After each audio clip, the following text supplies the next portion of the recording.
Scientist heard a sound from a big hole in the glacier, but what he saw inside shocked him. Dr. Erickson had spent years studying Antarctica's glaciers. One day, near a deep hole in the ice, he heard a strange sound. It echoed from below and didn't sound like anything he knew. Curious, he used climbing gear to go down. As he went deeper, the sound got louder. On a ledge, he saw strange shapes carved into the ice. They looked like a lost language. He followed a tunnel and found old tools, broken glass, and rusted metal. It looked like someone had been there long ago. Deeper inside, he saw a glowing blue light. He also found fresh footprints that stopped suddenly and a warm patch of ice. Strange for such a cold place. At base camp, his team noticed odd heat signals under the ice. They couldn't reach him, so they started a rescue. Meanwhile, Erickson found a hidden chamber with glowing walls and carved symbols. What he saw next made him freeze. Inside the glowing chamber, Dr. Erickson saw something strange. On the ground were bones. They looked human, but something was off. The arms were too long, and the skull was shaped differently.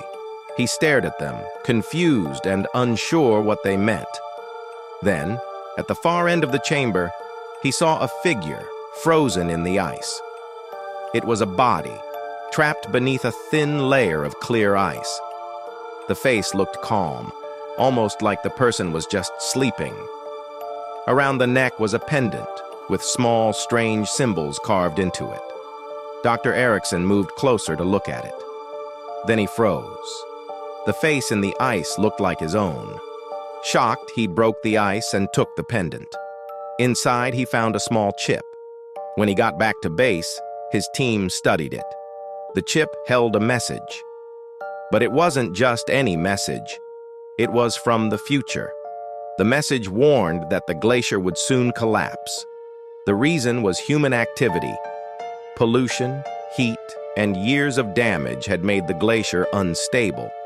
The message said action was needed now. If the world waited too long, it would be too late. Erickson and his team didn't waste time.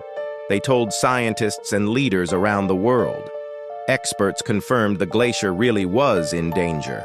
Governments responded quickly. They made new laws to protect the glaciers. New technology was built to study them and watch for signs of danger. Dr. Erickson's discovery became world news.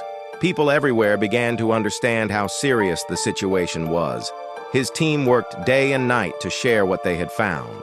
The figure in the ice, the message from the future, and the warning about the glacier all pointed to one thing. Someone had tried to stop this disaster before it was too late. Dr. Erickson believed it was just the beginning. There was still more to learn and more to do. But he also believed the world had been given a second chance, and this time he hoped people would listen.